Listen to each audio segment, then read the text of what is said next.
it is always a great pleasure to organize all this webinar, but today I must to admit that it's a special pleasure. We organize a lot of webinar after defeat of democracy, and we try to understand why we lost. And today we have the pleasure to try to understand why we win. It's a very good moment.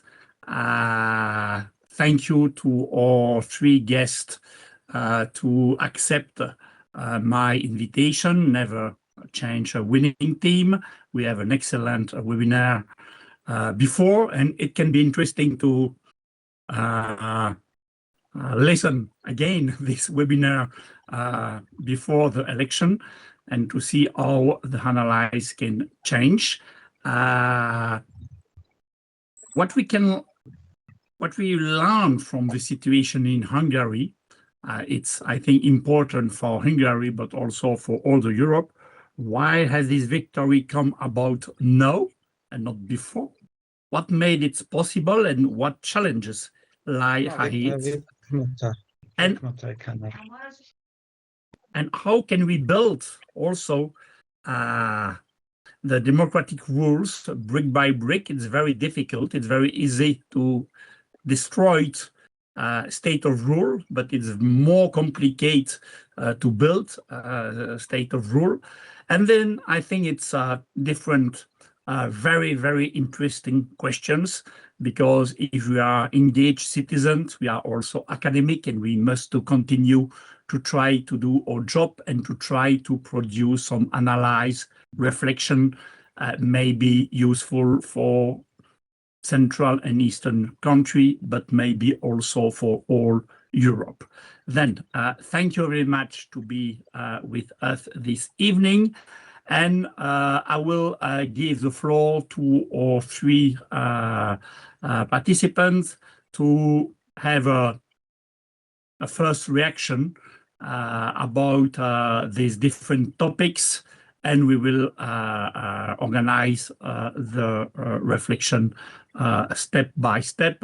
Maybe Zsolt, do you want to begin after Zsolt, after Gábor, and we will see, because I think that the audience have also a lot of questions. Thank you very much. Zsolt, you have the floor. Okay, thank you very much, Jean-Michel. Thank you, dear colleagues, for being here, and thank you for this invitation. I think this order is good because probably Gábor knows the most bit among us about the very details of this election. So maybe it's good that we start with Bernadette with more general remarks, and he can, and Gábor, correct us or add further data and details. So, of course, as you know, it's a victory. It's a huge victory for Péter Magyar, the contestant of Viktor Orbán, a politician who just appeared on the Hungarian political scene 2 years ago. The story is more or less well known. I think that he was extremely lucky in many sense. He just popped up when there was this deep moral crisis in Hungary about the pardoning of criminals charged with pedophilic crimes.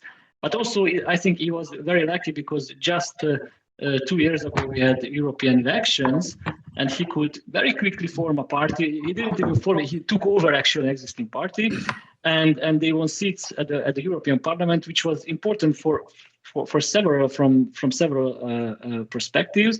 First, he could show and demonstrate very quickly the power of his movement and the support behind him. And second, that he became an MEP, which gave him immunity, and basically he couldn't be arrested. There were some attempts on the part of Fidesz to charge him, and they even asked the European Parliament to lift his immunity. So he was protected. So he was a kind of he has some luck, and his ascendance showed this huge popular discontent with the Orban government. But I think last time we also analyzed some of the factors behind his extremely fast-growing popularity. Let me just say now that these elections in Hungary really demonstrated the power of elections.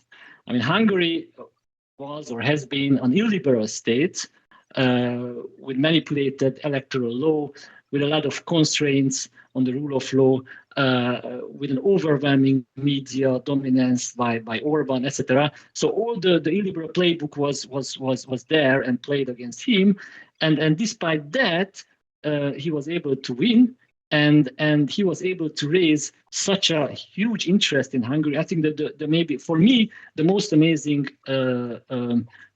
thing about this election is the very high turnover. It's practically 80%. So 80% turnover on an election in Hungary is exceptional. It has never happened, and it seems that it was the youth, especially, who has been very active. So in a sense, this was Viktor Orbán used this notion, the revolution of the ballot box, in 2010 when he got his constitutional majority and the left collapsed. Well, at the 2010 elections, the turnover, the participation rate was 64%. Now it was, as I said, practically 80. I think that if there has been a revolution of the ballot box in Hungary, then this is this election. And despite this illiberal context and all the problems that Magyar faced, of course, during his campaigning, he has been able to mobilize the society, and for some reason, again, for me, it's kind of still difficult to understand that how this huge activity came about. But as I said, it's largely by the youth, and he was able to win this election. So my very first take would be that, and stressing that, and this shows how I think Levitsky, the American political scientist, said somewhere that the hybrid regime. How can we differentiate the hybrid regime from a dictatorship? Well, there might be elections, even a dictatorship, but in a hybrid regime, the political rulers are a little bit stressed on the election day. In a dictatorship, Putin is not stressed, but in hybrid regimes, rulers are stressed, and this has been demonstrated here in Hungary. Elections can be very powerful means even to overthrow an illiberal regime. If the circumstances all come together in a kind of let's say lucky way, as it happened in Hungary. So maybe I will stop here now. Okay, thank you very much, Bernadette. Thank you so much for the possibility to be here again, and after this Sunday, I think we can really talk about a new era in Hungary. To be a little bit like a structure that tried to separate three analytical layers for my little talk here. First, I would like to talk about what voters rejected in here, what they endorsed, and what structural constraints remain. But I really would like to use this opportunity to give you some insights about how the general discussion about the election day goes in Hungary right now, because already we see a lot of things going on. After the frozen times of the autocracy under Orbán, now we are back to life as well. So we can see everywhere in the international journals that Hungary is back, Budapest is back to democracy, but also I think the vitality of the Hungarian people is back as well. So, okay, to keep myself a little bit structured, because I have too many thoughts right now, sorry for that, but these are really extraordinary times. I think we should really have this statement that this is a regime-ending election. So, but still, it was made in an autocracy or in an illiberal state, because many Fidesz people now insist on saying that because we did it via normal elections, so this was a democracy. No, it was not. We basically made either a referendum or better to say an electoral revolution here in Hungary. And definitely the 16-year rule of Viktor Orban is ended, and Peter Magyar has a 2/3 constitutional majority in the new parliament. And this is really extraordinary in comparative politics because it represents a kind of incumbent defeat in an illiberal system, which is really rare. And it also occurred in an institutional framework that was designed by Orban himself. But this doesn't mean that Hungary was a democracy, not at all. I fully agree with Zsolt. It's something very extraordinary happened in here. So, and the second thing is here to mention is the electoral coalition. Maybe we can use this word. And this is far from a unified ideological bloc. It's not. We cannot talk about ideologies in here. We could see, I agree with Zsolt, a lot of young people coming to the ballots to vote. Many of them, I suspect that these people were the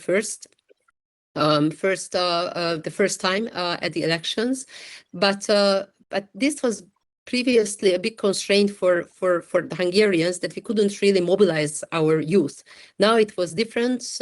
Basically, the young people mobilized whole families and peers. So that's these were the famous scenes out from the Budapest streets after the elections.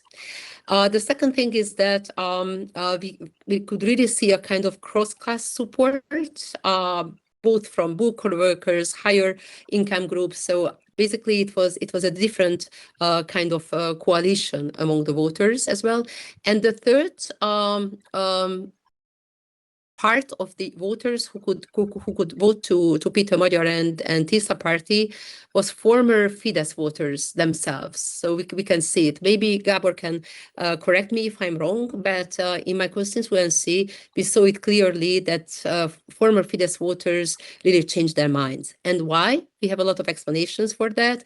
But it was very heavy to listen to throughout the campaign, the anti-corruption messaging, the cost of living concerns, and the state failure narratives like healthcare and other services. So these were really prevalent during the campaign. And I think Peter Magyar made a very good decision about focusing on these topics and offering solutions, possible solutions, instead of talking about ideological cases. And still, and this is the third I would like to mention here, is that, so we can talk about the structural breakthrough, but there is a hard work which lies ahead of Hungary and Magyar himself as well. And yes, as we mentioned, we can amend the constitution this time, but it's important to do it differently, because we have been talking about that, how the constitution was created to be a one-party constitution under Orban. I was quite happy to listen to the news that Peter Magyar, who visited the so-called president today, they were also talking about some possibility of direct voting to the president herself or himself. So I really hope, and this is a very strong hope from me, that Magyar will continue to choose those options which I consider to be democratic among the Hungarians. And also, there is a strong need to reshape institutions and also to let them work as checks and balances again. But Orban's system is deeply embedded in informal networks and loyalist institutions. So this won't be easy. And also, I think in a couple of weeks, there will be a lot of talk about the municipality elections. So how the deeper layers of the current illiberal structure can be turned to a democratic order in the next coming years. And maybe I can mention last time the possibility to, and which was one of the pros why many Hungarian people could vote to Magyar is the geopolitical implications of this vote. It was very clearly emphasized during the campaign and after the elections as well that Hungary is back to Europe. And I think it was very clear that it was basically a referendum about Hungary's future, the possibility, the window of opportunity to get back to European allies, to our formal, well-deserved place in this continent, or be allied with autocracies. And I think this was a very clear choice for many Hungarians. And now we have the chance to realign ourselves toward the EU. There is a lot of talk going about the unlocking of the frozen funds. I think this is very important that Hungary, if Hungary gets a friendly atmosphere among European allies or not, possibly now we can be positive about that. And we also see a possibility to have reduced reliance on Russia. It was very clear, Peter Magyar's first press conference on Monday. And also the repositioning of the whole East opening policy to a more pragmatic order. So yes, we have a lot of window of opportunities here. I think the first and major step has been done by this very broad coalition of the Hungarians, but we have a lot of work ahead of us. The government itself as well, but Hungarian people as well, because I do think that a strong expectation management will be needed by those people who voted Peter Magyar, even though they were not centrist, not rightish people. So I think we will need to consider our real situation in the coming days, weeks, and months ahead of Hungary. Thank you. Thank you very much. And I give the floor to Gábor. Microphone. Yeah, microphone doesn't hurt either. Thank you. Okay. So yeah, I put together a couple of slides just to remind me of the couple of points. I mean, on the left here, you see the free concert last Friday, which was for a getting out the vote effort. So you can see it's kind of unusual, I guess, that how organized something gets in an autocratic country, that you have these incredible projectors all the way along, I mean, the main avenue in town, and there are like literally hundreds of thousands of people probably there at this free concert where they are chanting very, very dirty words about the prime minister and his party for most of the time. So it was, yeah, a party atmosphere and interesting times, but it's also indeed a very unusual thing what happened. A couple of years ago, I tried to look up how often it happens that in a country which is as autocratic as Hungary was, according to VDEM, by 22, the opposition actually wins an election. Hungary had a score of 45 on electoral democracy in the VDEM database.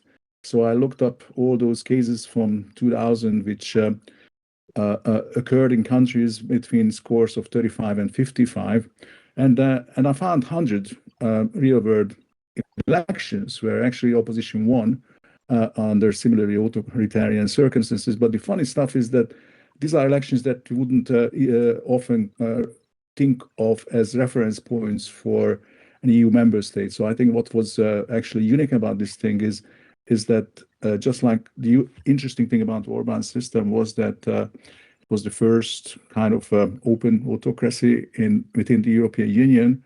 It is also the first kind of election won by the opposition in such a context. And what we have to remember as one big lesson from research done with the VDEM database is that in these countries, democracy doesn't come about just because the opposition won an election, but this is a very protracted, very long process with lots of power dependence. Usually these countries don't move back to a full democracy in the next couple of years or ever, but remain kind of oscillating between more and less democratic states. Now, what was very unusual about Hungary, I think, is also shown on this picture, that the orderliness of the process, right? So it's It's not only that it happened for the first time in the EU, but also because it is kind of not just in an institutional sense in the European Union, but also to some extent in terms of cultural norms in a European context. Therefore, the process is a little more orderly than let's say Malaysia or Madagascar when the opposition wins an election. So the opposition leaders didn't get locked up as they usually do in Malaysia after winning an election in terms of the popular vote. But the opposition will, get the power in a relatively orderly, peaceful process within the next couple of weeks. So how does this work, and how come that we still call this an autocracy and certainly not a full democracy? It's because a lot of the building blocks of Orbán's autocratic rule are still there. Long before the election, I put together the 7 as my kind of understanding of what are the main pillars of the system. So there is this totally authoritarian control of Fidesz as his own party that remains intact. I think there is no sign that there would be major challenge to his rule. There are interesting kind of discussions and searches for who is responsible in the party, and a refreshingly open discussion even in the public domain about this by some members of the party, but his control of the party is beyond any doubt, and it's also beyond any doubt that it is partly by unlawful means that he controls that party. One of big item of this is a shady system of party finances, where practically 99 or 95% at least of the revenue of the party, which is incredible, comes from unlawful sources one way or another. A lot of these were, of course, legalized in the last 16 years, but remain in a sort of very fundamental sense still unlawful. Of course, the electoral system and the constitutional arrangements are yet to be changed. The one thing that really changed and is gone from the 7 pillars is that the opposition is not fragmented, but there is a single party which managed to unite behind it practically the complete opposition electorate of the past, and added to that, as Bernadette already mentioned, a little bit of the previous Fidesz electorate. Some estimates say that maybe about 10% of the 22 Fidesz vote went to the TISA party in this election. The other thing that is kind of gone in a way is the good luck that Orbán had for many years with various things that I'm not going to detail now. And of course, his control of the EU funds is diminishing. I mean, it's not totally gone because this is still going partly into projects that he approved and are controlled by his lieutenants and emission belts. But there is he has a diminishing control over this external source of funding. What remains there fully is this fusion of state, party, and private sector that he created, and that is probably the most important part of why it is an autocracy, and it remains an autocracy even if he's not in government. He has a grip on power that can only be broken by extraordinary means, by indeed a 2/3 majority in parliament. Otherwise, it could only be broken by unconstitutional means, in a very disorderly and possibly occasionally very frictious and certainly not orderly process. So that's the reason why this sort of one-party, 2/3 majority in parliament shouldn't look like a scary prospect for Democrats for now, but rather a hope that this autocracy can be indeed demolished relatively quickly and in a relatively peaceful and orderly fashion. And with that, the power factor, which is a Hungarian expression for this enormous state-funded propaganda machine, which is partly by now privately funded, so it's going to be a very tricky thing to cut it back and to diminish. But so a lot of building blocks of Orbán's autocratic rule are still there. The remains of this will still be present for months, if not years, and it's indeed taking a constitution-making majority to break it. Now, I put here kind of reminders of where we are in the vote count, actually. So we will not yet have full results. There are still nearly 400,000 votes to add to the total that will be completed on Saturday. This is entirely orderly, and everything is okay with what is going on. But what I like to highlight is really the percentage breakdown, because one of the inventions of Orbán's propaganda machine and electoral system was that in the sort of official election results, you see a 52-39 percentage breakdown of the vote. And you should forget about that, I think. That's just propaganda. It's in the rightmost column now, that 52.8 versus the whatever. So that is the percentage breakdown of the list votes, not the constituency votes, after you add the mail ballots. Now, the mail ballots that come in from Hungarian citizens who don't have and never had a residential address in Hungary,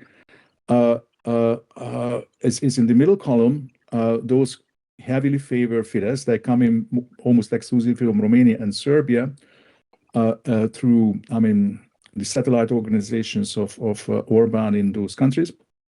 And these votes don't really have much of an impact on composition of parliament. This is more like a ritual whereby this, ethnic community embraces Orbán as its leader and its focal point and so forth. So this is a kind of an authoritarian ritual, this mail ballot part of the election, which really can be almost entirely ignored for the actual purposes of the election and what determines the outcome and the seat distribution. That is on the left, which is the in-person votes, which are cast partly at embassies, partly as absentee votes, and partly by people in the constituencies back home. These are the people who have both a list vote and a single-member district candidate, vote for a single district candidate, and they determine the election results almost entirely.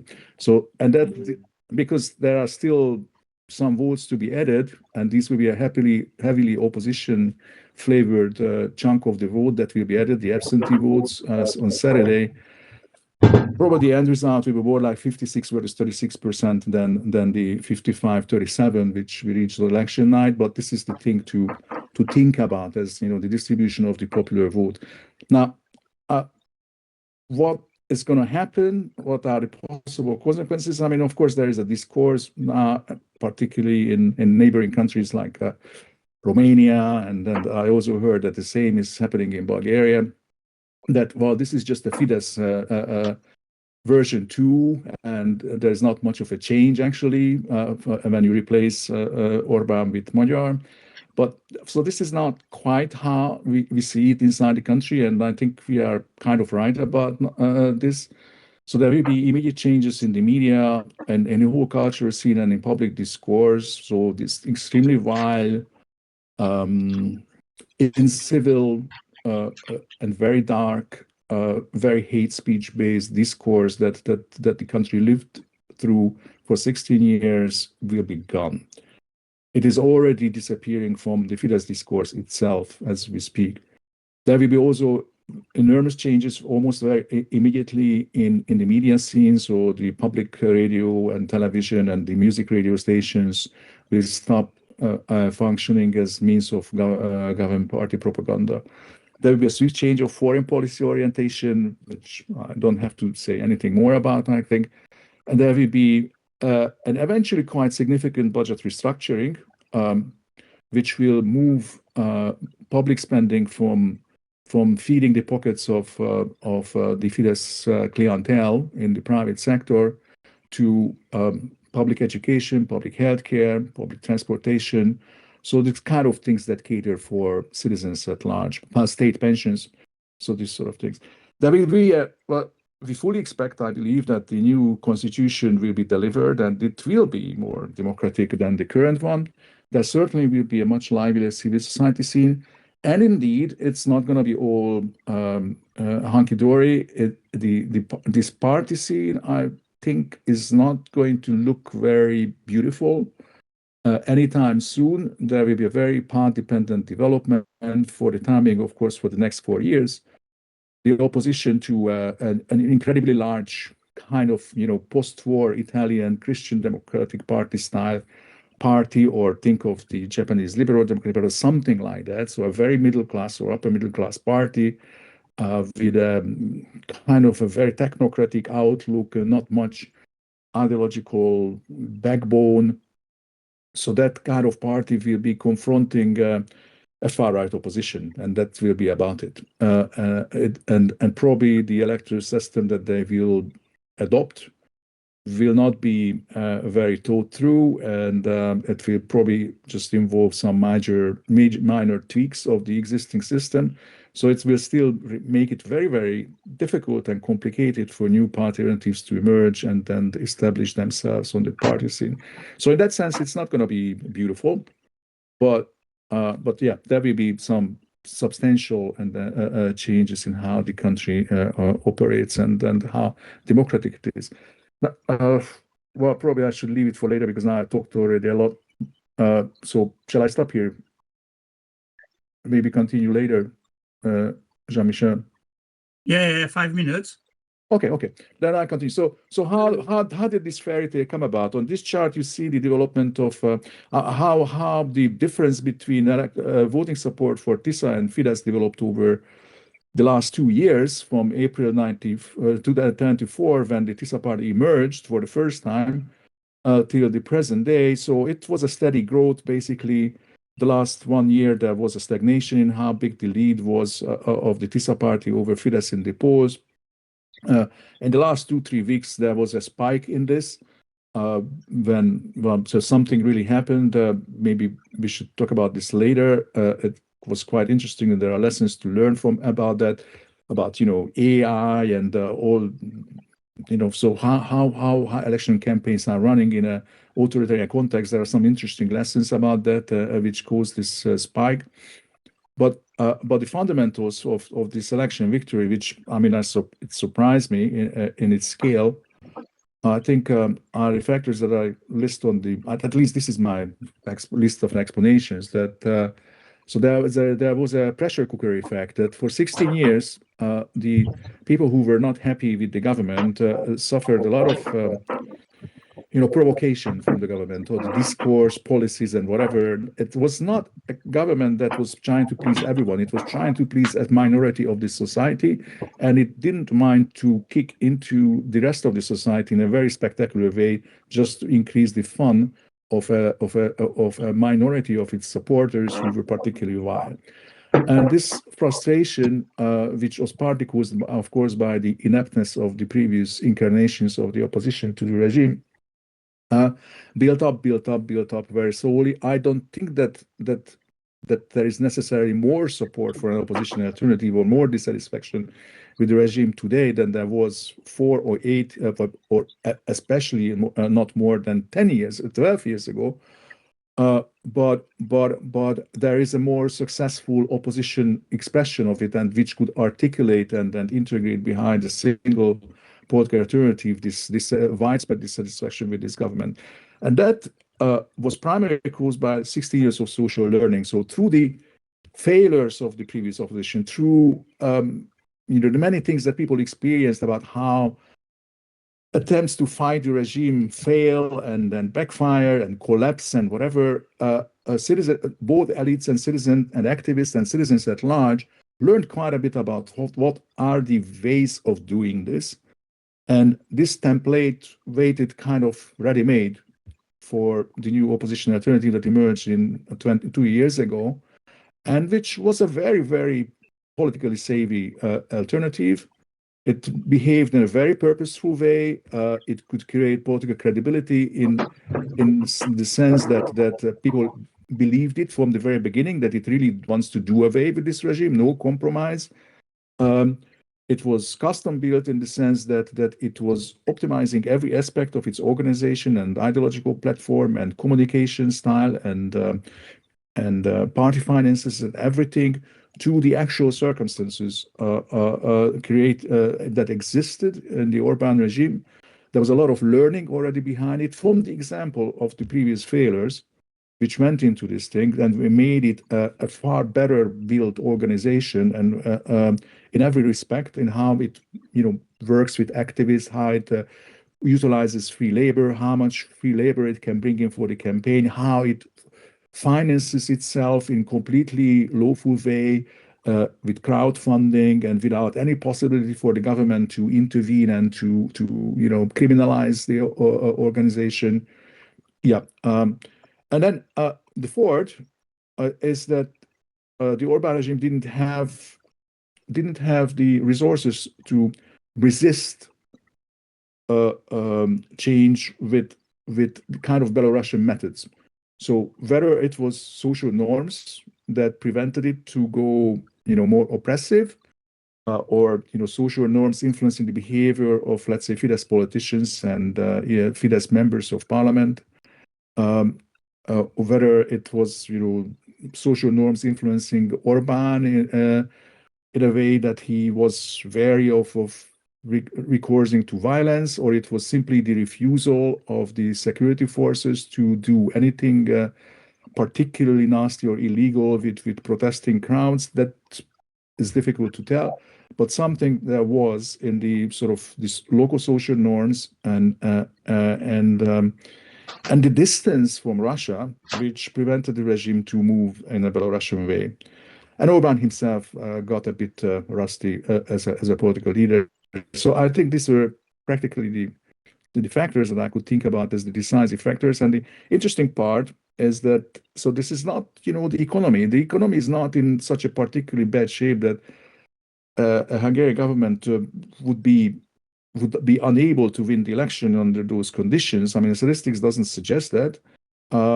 Certainly an authoritarian government should be able to win the elections under the economic circumstances that exist currently. The international factors were not particularly unfavorable for the regime at this time, with Donald Trump and all the populist right around Europe. I mean, so happy with Orbán and also the neighboring countries, a couple of friends being in office. But it was indeed agency, a local political agency that played a special role, I think, in this process. Sorry for going at least 7 minutes. No. I don't know if Bernadette or Zsolt want to react or give more precisions or not. Not. Okay. I expect that we have a lot of questions from the audience. The yellow hand. First questions is always more difficult. Don't hesitate. Okay, Ivan.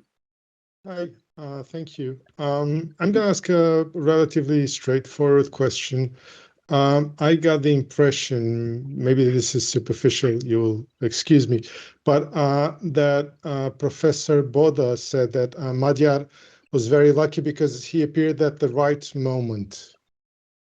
On the other hand, Professor Tóka said he doesn't think there's more dissatisfaction with the regime now than 4 or 8 or even 12 years ago, but the opposition is now more effective. So I am trying to understand why Magyar succeeded where others failed. So this is a pretty important question for me to understand if it just happened to appear at the right moment after years of very weak or non-existent economic growth and inflation, or it's probably both. Well, what were his particular talents? Thank you. Thank you, Maya. We will have different questions. Maya Spirova. Yes, thank you all for very insightful comments. It's good to see some of you. My question has to do with, I guess it's for all three of them, but mostly maybe on Gábor's points about these quick expectations for quick changes now. So what about all these actors that were beneficiaries of Orbán's regime? Are we likely to see them? I mean, do you expect some kind of opposition from them, or are they just as likely to turn around now that he has lost? So that's it. I hope I was clear. Thanks. Thank you. Now, Johannes, and after we will receive the answer. Johannes.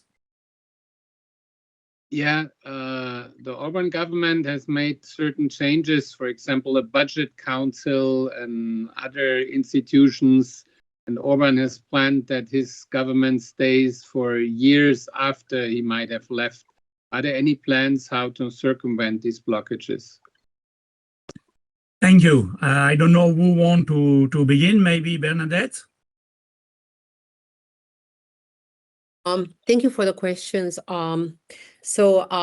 First, I would like to reflect on Ivan's topic about why, if I can frame it that way, so why Peter Magyar could win, and for example, the United Opposition 4 years ago couldn't win.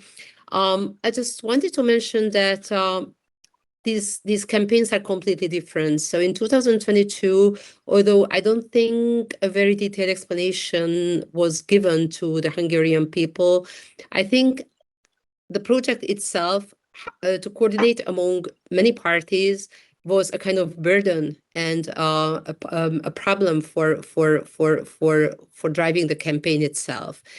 So I think it's much easier to message through one party, especially one person, because always Peter Magyar was in the focus. And I think the messages were very clear and very to the point, and I think very well done, both in the virtual space, as Gábor referred to that. So the social media was used in a very professional way, and also a lot of campaign activity on the ground was made by Peter Magyar. So I think I wouldn't be able to compare the two campaigns. This one was really professional, and I do think that the circumstances are very different.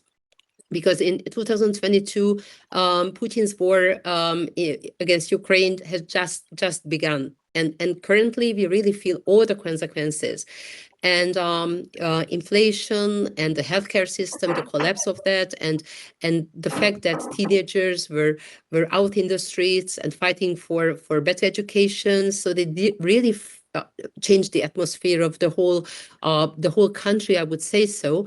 And I think the social learning that was referred by Gábor, that was a very, very important common ground for many Hungarians. So it was really done. So I think it's really different. Also, the opposition tried everything in the past 16 years. Coordinating totally, like being united or being coordinated separately, trying to step back in certain constituencies, all kinds of activities. This was the first time when someone insider came out from the Fidesz and had a very profound knowledge about how an autocratic Fidesz works. So it was really important to see that how he came before all the possible attacks that were given by the government. It was very extraordinary. I would like to also reflect to the other question about the expectations towards the quick changes. I think Professor Spirova asked that. I do think that very soon an expectation management is necessary in Hungary, because we know it's for a long time that people can become desperate very quickly if they feel that they did everything for the change and the result don't come quickly enough. Still, I do think that the possibility to cooperate with traditional alliances like the European Union can give a very good hand in the situation to Hungary. And I truly believe that this cooperation, for example, the unlocking of the funds and getting this money back to Hungary, can create a different material, can give different material circumstances for the society. Just to mention one thing, both camps, Fidesz camp and also the opposition camp, called the healthcare issue, the disaster in the healthcare sector, as the top priority problem for the Hungarians. So there, although there are two different camps, there are expectations which maybe can be harmonized with each other. And if Peter Magyar targets these expectations in an agile way, I think this dissatisfaction can be diminished a little bit. And I would never underestimate Orbán. I do think that he's getting ready to go back to the political scene very quickly. He is that kind of politician that really likes fighting and likes confrontation. So I do think that a very close eye should be laid on what's happening in Fidesz and around Fidesz. And as I mentioned, they still have a lot of informal power in the country. So I agree with Gábor and Zsolt that we have a lot of work ahead of us. Thank you. Zsolt, do you want to add something or? Yes, sure. So I think that Ivan question was partly answered by Gábor, who listed these elements that made Magyar's campaign effective. But again, let me repeat what I said, that it's a kind of, I think it's a real question, that how come that so many people went to vote? And Gábor said that he doesn't think that there are more discontent now with Orbán regime than 4 years ago or 8, I don't know. How can we explain this high turnover? I think that either there is somehow more discontent because people were expressing their opinion, with votes, it's quite clear. Or another explanation may be that the hope factor, so the positive pull factor, let's say, of Magyar and his campaign and his message that this can be done now, or maybe the two. In a sense, I agree with Gábor that the situation in Hungary now is not good. There are a lot of policy problems, of course, but in a sense, it's not tragic. We always say that the French Revolution broke out because there was a famine, but there is no famine in Hungary. There is no huge inflation. There is no huge unemployment right now. There are all kinds of policy problems, but in a sense, the socio-economic situation is not that tragic. And Orbán, in the past months, again, tried to distribute money under all kind of ways to people and bribe the people and etc. And it didn't work. So again, for me, it's a real question that what happened. And I also believe that some discontent built up, as Gábor said, and in this sense, I disagree with him that there is more discontent, especially on the part of the youth, who don't want a Russian orientation, who want Europe, who want a Western country. So some discontent built up, despite the fact that, again, objectively speaking, the socioeconomic situation is not that bad. And second, I think that Magyar Péter has been very, very, very, very successful in seeding the idea of hope and providing this kind of the hope to people that now something can be done. I have colleagues who just made a survey in a large sample, 3,000 people, large survey in the past weeks. And my colleague Veronika Potko just told me that she can see on the data that the support for Magyar, even in the past weeks, have been building up almost day by day, and coming especially from people who were uncertain or not so much attached to parties, and they were like migrating to Magyar. And I think that there was some kind of emotional dynamics at the very end of this campaign, in the past weeks, when people stood out like policemen, a soldier. Maybe we were talking about this the last time. I can't exactly recall that. What did we say the last time? Film came out about Péter Magyar. There were leakages of information on how Szijjártó, the foreign affairs minister, talked to Lavrov, how Orbán talked to Putin.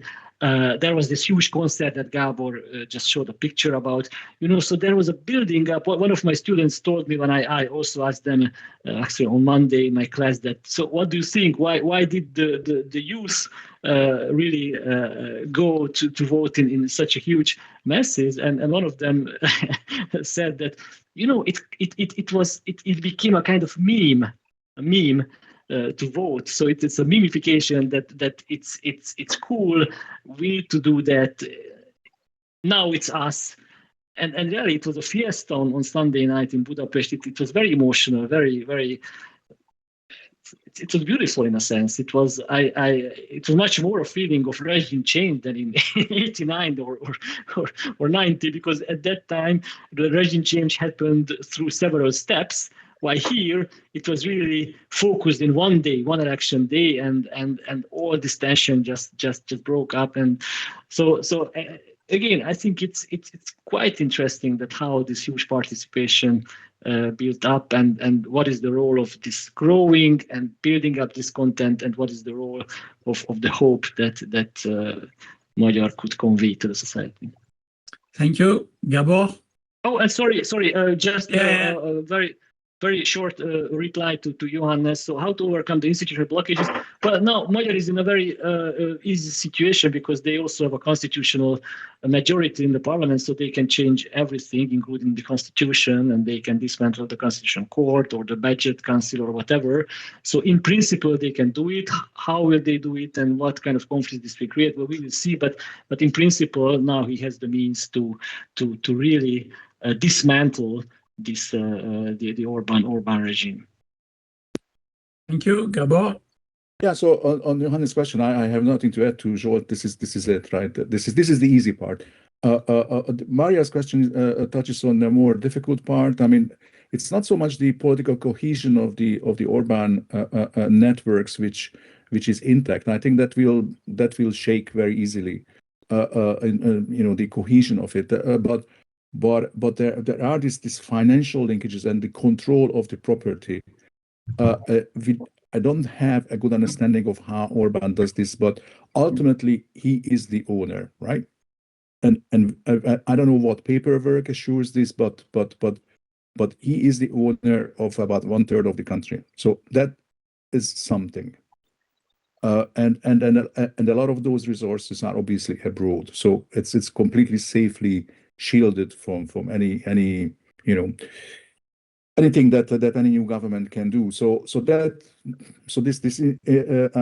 Now how easily he can access these resources, this remains to be seen. I mean, it is very difficult to understand and then to see to what extent these middlemen take their toll on it, how much they can run away with assets, to what extent they can step forward and give testimonies against Orban in exchange for their personal freedom or something. So this I think we know nothing about this part as yet because of the very nature of the arrangement. And Ivan's question about so yeah, I totally agree with Bernadette and Zsolt, who pointed out that I exaggerated a little bit with this.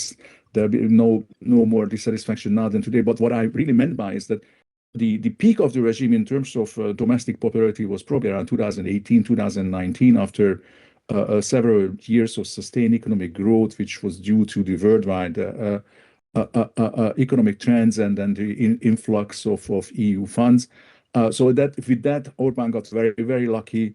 The worldwide trends and the EU funds, I mean, basically allowed him to do incredibly suboptimal economic policies. So any kind of prudent economic policy making could be avoided, and instead everything had to be focused on the building of his clientele and his and building up his assets. Because the economic feel-good factor was taken care of by these external factors. So that was the peak of his popularity. But even in the 2018 election, when the weakest and most disorganized opposition faced him of the last 16 years, that opposition still got more vote than Fidesz, and it was still close to 50% support. And okay, now they got 50, maybe 56 plus maybe you want to add the 1 or 2% of the smaller opposition parties to this total. It's not a huge change, and that I would really put down to change of leadership and sort of catch-all appeal of the opposition being much better in 2026 than it was in 2018, and the promise that it can achieve something, right? I mean, so that's a fundamental thing. So in that sense, I think, I mean, there was enough dissatisfaction in a way before, and but there really had to be a very long process of figuring out how you work about it for all former generations of politicians who were used to operate in a in a way which was completely inappropriate and ineffective in this regime to disappear, and a new understanding and tolerance for relatively undemocratic practices to emerge within the opposition. Because, this is like I said, this is a path-dependent process coming out of autocracy. The internal organization of this new opposition party is in some ways more democratic than the previous opposition, in the sense that there is a large social basis, but that large social basis is formally totally powerless with respect to the party leadership. The former party membership is like 26 members, 70 people or something like that. They control, even on paper, all the finances and all the direction and the platform and everything, without any influence by the tens of thousands of people who are somehow associated with the party. And how this is going to change, and there is within that 26 people, obviously there is a one-person leadership, quite naturally. But these kind of, calling it undemocratic features of the new organization turned out to be super functional in the process of building up a more coherent opposition alternative, with the luck that this guy so far seems committed to democratization and has very remarkable skills in responding, in a mediative manner to things, and also how he positions himself politically is kind of smart. It's not my kind of ideological flavor, but in terms of maximizing electoral support on the opposition half of the Hungarian political spectrum, it is very, very efficient. So that's how the moment, the learning defined the moment when this is possible, I guess, and compared to that there is now a little more dissatisfaction, and certainly the Russia factor was important, but I think the Russia factor was present since 2014. The Ukrainian war didn't change that much. In 2014, when Orbán came out as an ally of Putin with the Paks nuclear power station project, in that second he lost the streets. He could win elections in any big time, but he was unable to compete with the opposition on the streets of the big cities from then on. And the far right and the sort of left liberal demonstrators immediately embraced each other when the Paks project came about. There's this famous internet tax protest, which was a really and totally nothing issue. It was just a trigger for the explosion of these things. That was the story of the internet tax protest, that the far right demonstrators came together with the left liberal demonstrators, particularly young people, and they started chanting together the Ruski go home chants, while supposedly protesting, something about that tiny little tax. Okay, thank you. Sorry. Thank you, because we have more questions. And okay, Jaime. Oh, good evening to everybody. First of all, congratulations to the Hungarian for the outcome of the elections, and also thanks for your inspiring comments. But today I feel a little bit uncomfortable, because when I see the first decision taken by Magyar, that means to freezing the news in the public television system, I don't know if really this is a good this is a good decision, because it's true for sure that Orbán kidnapped the national television, but it's also true that Orbán is quoted as a model of the new dictator spin. That means the people that they, other than the public television, have bribed the media barons by payoff, scoops, institutional advertising. That means at this moment there is a credible media landscape in Hungary. Thank you. Francesco, and after Marina.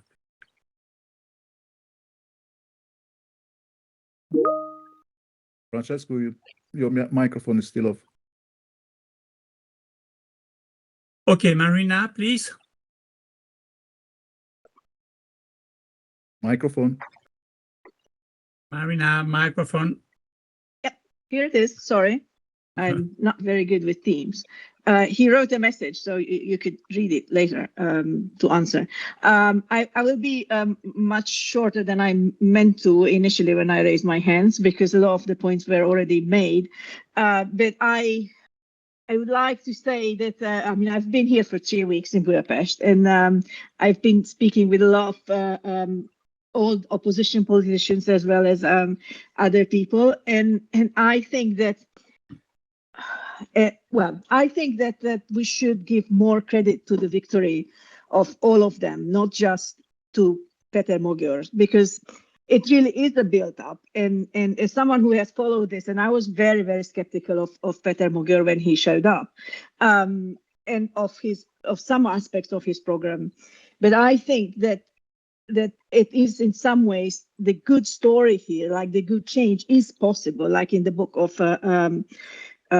Stanley Bill and Ben Stanley about Poland. It really feels that the interpretation of most people was that, well, we were not successful in the past for a host of reasons, but the reason there is success now is that that has been a coalescence of all of grievances, dissatisfaction, but also a good framing of anger and hope.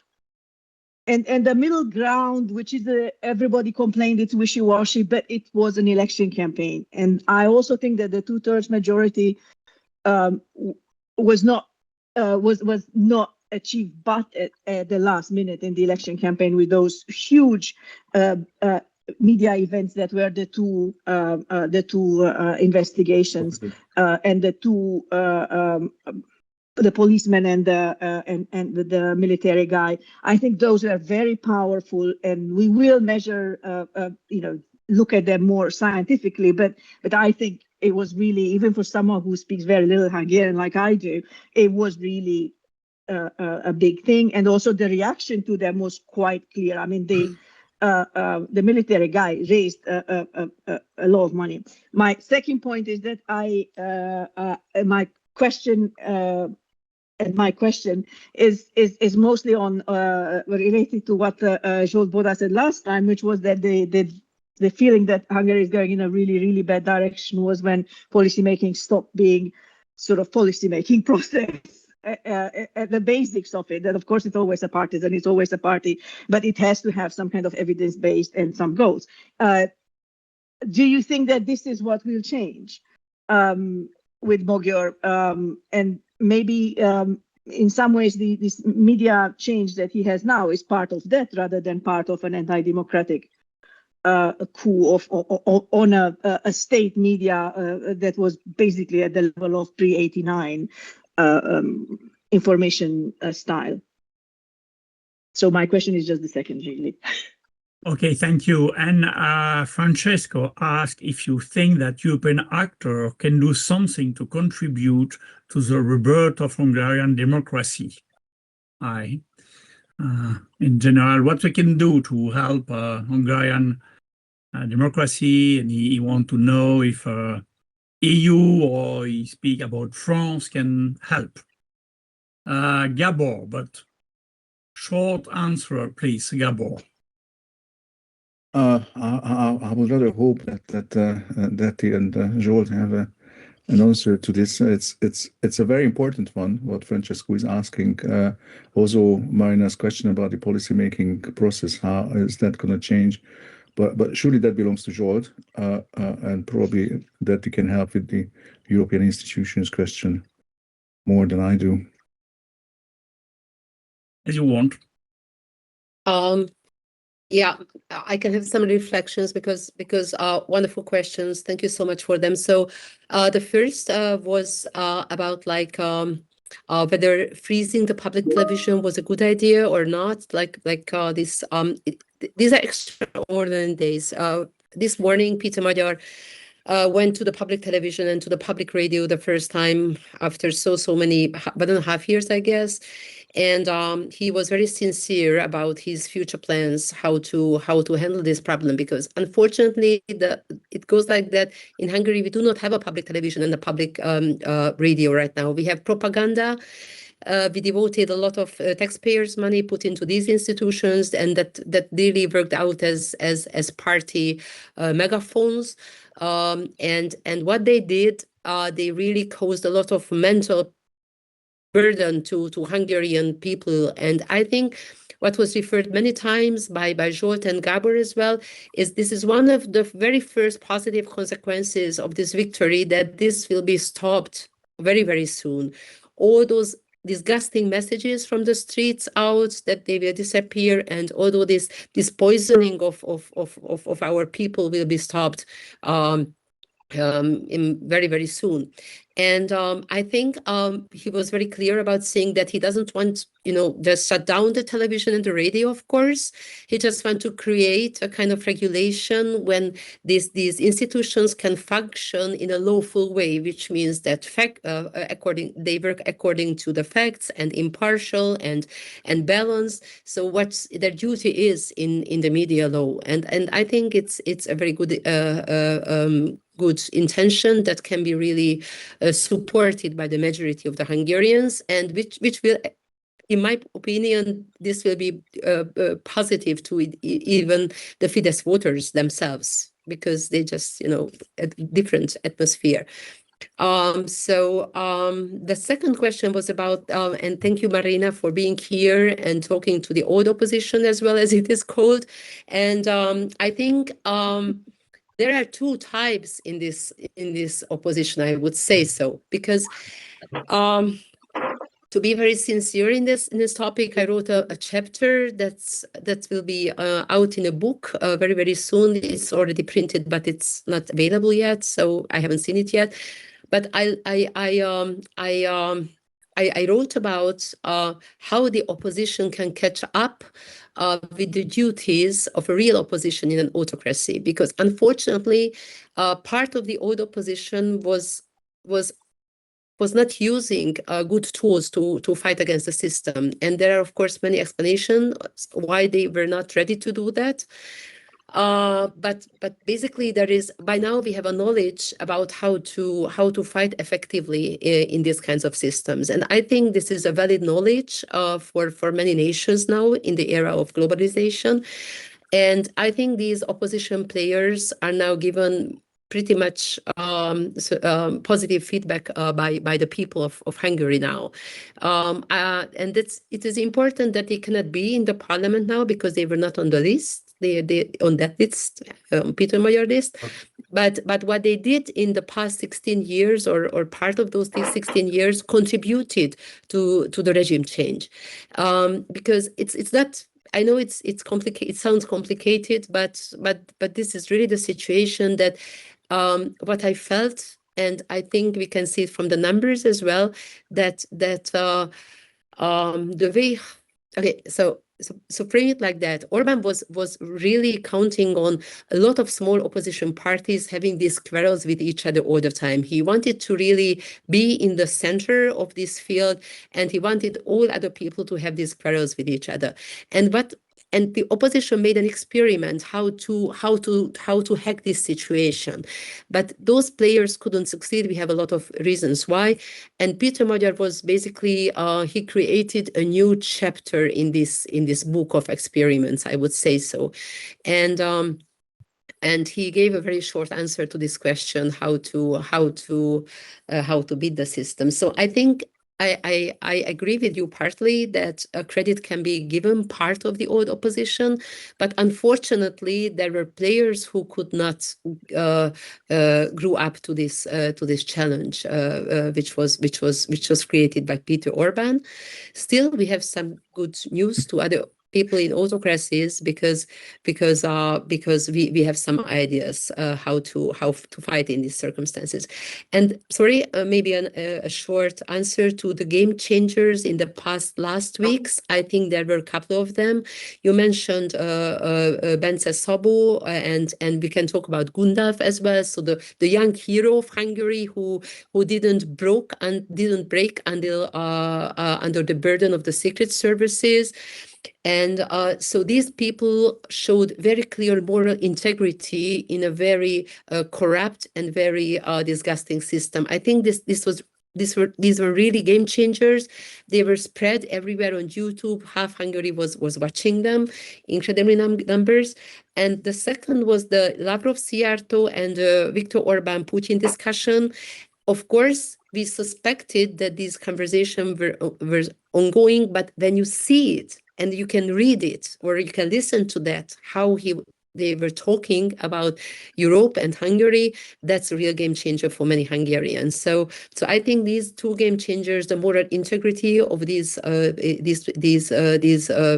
icons, and the fact that our own leaders were betraying Hungary and Europe itself. Well, these were really creating a very special and heated atmosphere in a very crucial part of the campaign. Okay, Zsolt? Okay, so the question of Marina, we don't know yet, of course, how Magyar will make the policies and how the governing will happen. But the fact that he or his party actually wrote a program, it's maybe for the rest of you just to remind that Fidesz hasn't had an electoral program in the past 12 years. They always just said that we will continue. This is our program. So they didn't even bother to write down a few pages of ideas or promises or anything, So I think that the fact that they have a 250 pages long, quite detailed and quite okay program, I think it's promising in itself. Now Péter Magyar acknowledged that how the independent media was important, and this is also related to your comment on the other actors, not just the old opposition, but yet the independent media, some NGOs also, or independent figures like Puzsér and others who were organizing this concert. So they all played some role. So it was not just a one-man show. But I'm mentioning it because, of course, media is also important, and the public sphere is important in governing. So I hope that he will govern in a transparent way, and he will acknowledge media, because during the campaign sometimes he made some critical remarks about the media. So some of us were a little bit worried that what is his attitude exactly towards the critical media, because he doesn't really like to be criticized. It seemed that now at least he acknowledged that, okay, independent media is important. So we will see. Of course, we don't know, but I think that some signs are promising, and also that he has to deliver. He has to deliver as soon as possible some outcomes, some good policy outcomes.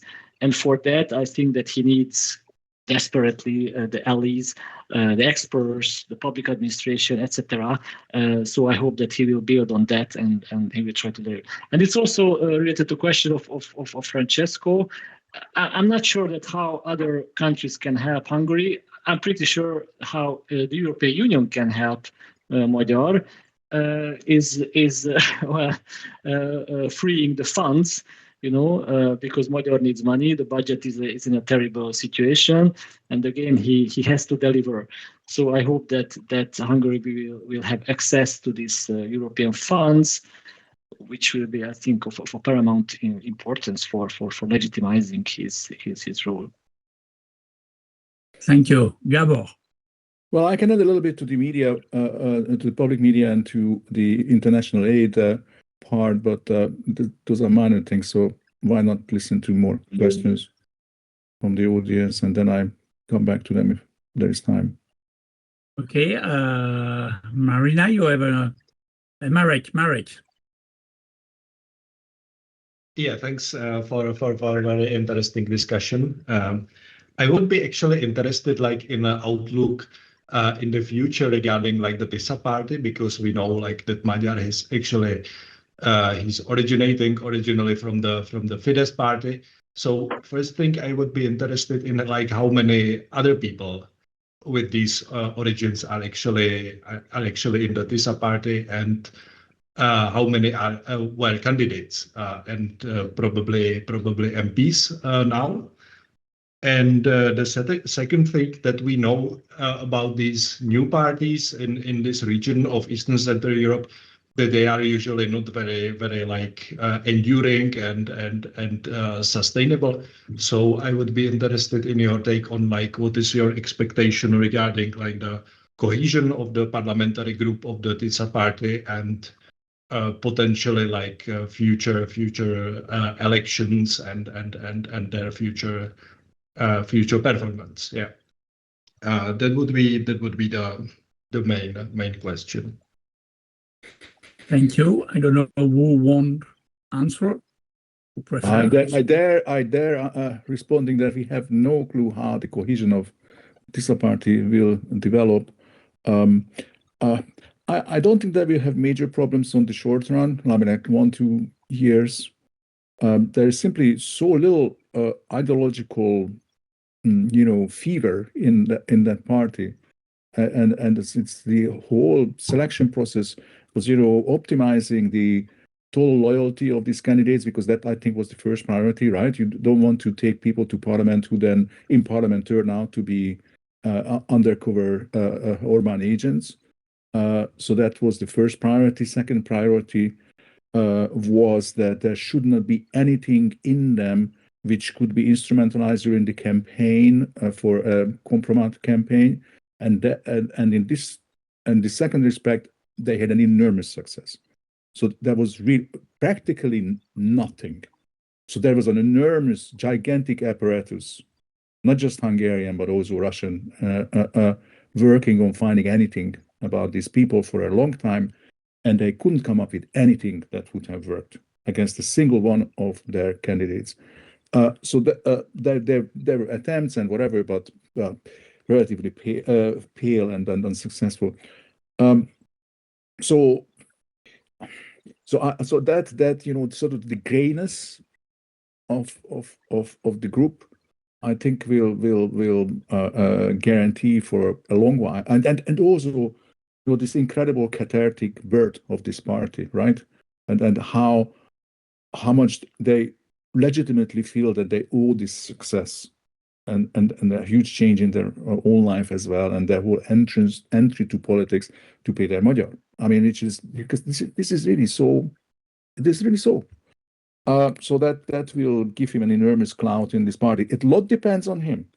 It's a very fragile thing. If you think about it, that someone can fall sick. Someone. I mean, this man. I mean, I don't understand how he doesn't collapse. After he did for this last 2 years. I mean, it's almost superhuman even in terms of physical effort, but certainly, to listen and talk that much a day with such focus and concentration and such, political skill in every minute of the day. I mean, this is. And this man must go to a hospital now for 2 months. Under any normal circumstances, but he's not gonna. I mean, but he will become a very busy prime minister, right? So it's and then power corrupts, etc. So who knows what's going to happen? It's power dependence. Again, I'm saying we are coming out of a very autocratic regime. Don't be mistaken by the peaceful transfer of power.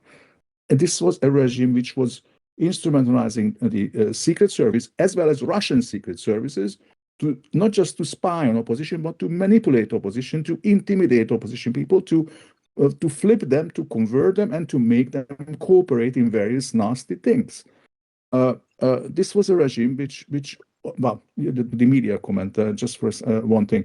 So occasionally I had the pleasure of watching Russian state television, even in the last couple of years. That is quality programming compared to the Hungarian state television in terms of public affairs program, in terms of the language that they are using, in terms of how they discuss international politics, how they discuss domestic politics. It's quality compared to these people.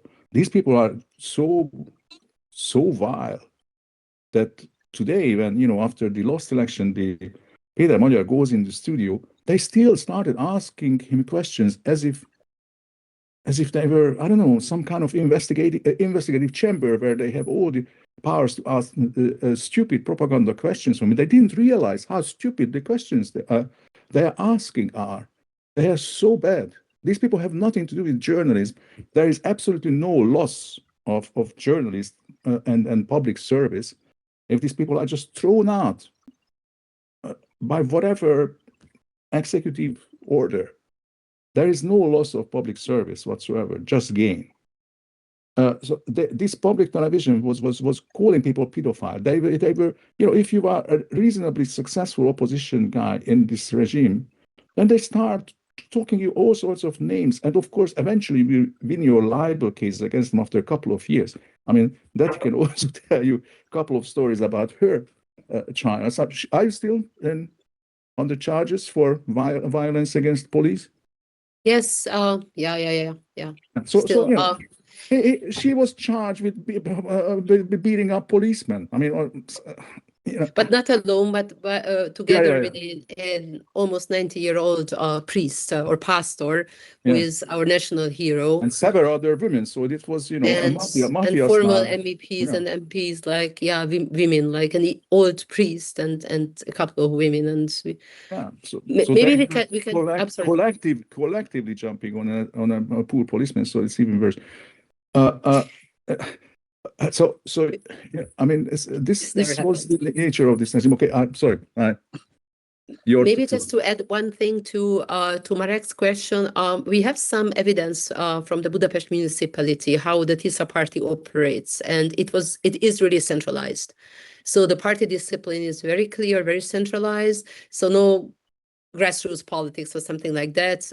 It was very clear that Peter Magyar knows the way, and the others should go with him.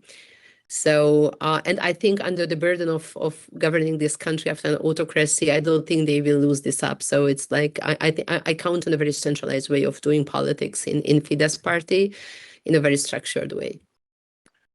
Okay, thank you very much to everybody. I think it's time to finish our webinar. It's 8 o'clock. And thank you very much for our three guests. It was very, very interesting. We hope that we will build again a new relation with Hungarian University, Erasmus agreement, and normal daily life with our colleagues from Hungarian. And you will receive soon new proposal for a new webinar. If you have some proposal, subject, guest, don't hesitate to propose me. I say this to all at the end of all webinar without any success, but I will continue if finally we finish with Orban. Maybe a lot of things can change in this world, and people can make some proposal for this webinar, and you will receive the recording very soon. Also, you can share in your network. Thank you very much, everybody. Good evening.